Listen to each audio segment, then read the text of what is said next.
Kumakain ka ba ng inihaw na talaba? Malalaki, matambok, at higit sa lahat, walang buhok. Ako kasi hindi charot lang.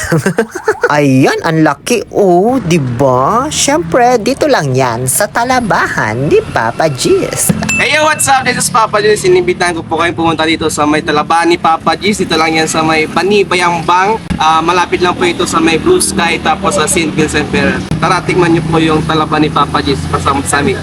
Diba? Di na ako nahirapang mag-voice over. So, ganun lang po yun. Tapos na ang vlog natin. Charot lang. Hi everyone! Welcome to another food tasting vlog. At papunta po tayo ngayon sa may Bayembang, Pangasinan para makipag-riding in tandem. Charot. Mukha man kasi akong kalaban ng gobyerno dyan sa sinuot ko sa ulo man. Bale, na-invite pala tayo ngayon. In-invite ba talaga ako o sadyang gusto ko lang talaga makakain ng talaba kaya pinush ko man? Hindi pa kasi talaga ako nakakakain ng inihaw na talaba. Yung fresh pa lang ang natitikman ko. Kaya, ayun, kahit nakakatangan, dali-dali akong bumiyahe papuntang Bayambang. At ngayon, andito na ako kasi wala na ako doon. Ang dali lang pala nito hanapin kahit nakapikit ka, Diyos ko. Along the highway lang kasi dito sa may Barangay Bani, Bayambang, Pangasinan. Sa may likuran nito, tanaw mo na sa kanan yung Blue Sky Theme Park at dito naman sa kaliwa-liwa waka-waka yung St. Vincent Statue. So parang pinagkagitnaan lang nila itong Talabahan ni Papa G's. No worries sa parking kasi meron na sila dito. Ayun pero bakit dito ako nagpark sa may gilid ng kalsada? Bago ako mag-order, syempre sindan nyo muna ako ng GCash. Ayan yung QR code. Tumatanggap din kasi sila ng GCash payment dito. Tapos ayan po yung mga menu nila. Yung kanilang fresh at grilled talaba ay nasa 200 pesos lang per kilo. Pero kung gusto mo nung may flavor like cheese or spicy, nasa 250 pesos per kilo. Nagtitinda rin pala sila dito ng chili oil at suka ni Papa G's. Pagkatapos kong mag-order, bago ihawin yung mga talaba na yan, malamang susukitin muna nila. Mahirap pa naman magsukit ng talaba, kailangan marunong ka talaga. Baka kasi iba yung masukit mo ganon. Pagkatapos biyakin yung shell ng talaba ay iihawin naman na. Malamang kaya nga tinawag na grilled talaba, diba? Langan i-steam nila yan. Diba, Papa G's at Papa Boy TV? Ano ba tong pangalan ng mga nakakakulab ko? Puro Papa, Papa Boy, Papa G's.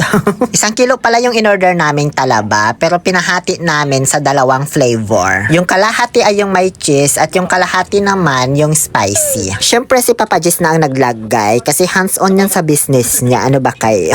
Alam nyo, ang bango din pala nito habang iniihaw, no? Kasi naaamoy ko nakatapat man kasi ako dito sa usok. Okay na siguro yan, Bi, at nagutom na ako. Basta mainitan keri na yan kasi kinakain naman yan ng hilaw, diba? At ayan na po ang finished product. Thank you so much po for serving the nation. So ngayon, titik pala. Ano ba yan? Nalaglag pa yung camera ko. So ayan na po yung spicy. Ito naman yung regular. Step with cheese pala. Nagsiserve din pala sila ng rice dito, ha? Kasi masarap daw pala ito iulam sa kanin. So try na nga natin itong cheese. Ay, mananambi, tapos mataba-taba. Alam nyo, mapaparami ka pala ng kanin sa pagkain ng talaba kasi malinamnam talaga. Unlike sa ibang seafoods like hipon or crab, kasi hindi ako nakakarami ng kanin doon. Mas gusto ko silang pinapapak. Pero dito sa talaba, masarap talaga siyang isabay sa kanin. Kaya mapaparami ka talaga. Dito naman na tayo sa spicy at masarap din. Nagustuhan ko pareho. Sige na, si Papa Boy naman daw titikim. Tignan natin na suka. Tapos? Yun. Tagal ko na nakatingin. Ay, talaga ba? Alam man yung gumagawa ng content. So after namin mag-shoot ni Papa Boy TV, ayan na po yung proper eating habit namin. Ganun talaga pag vlogger. Ano ba kayo? Unahin muna gumawa ng content bago kumain ng maayos.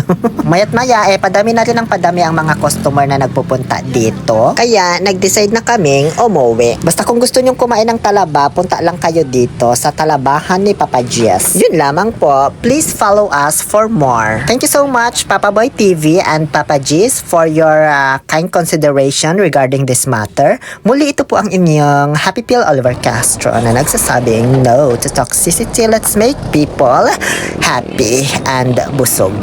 So paano to? Anong oras ako makakatawid?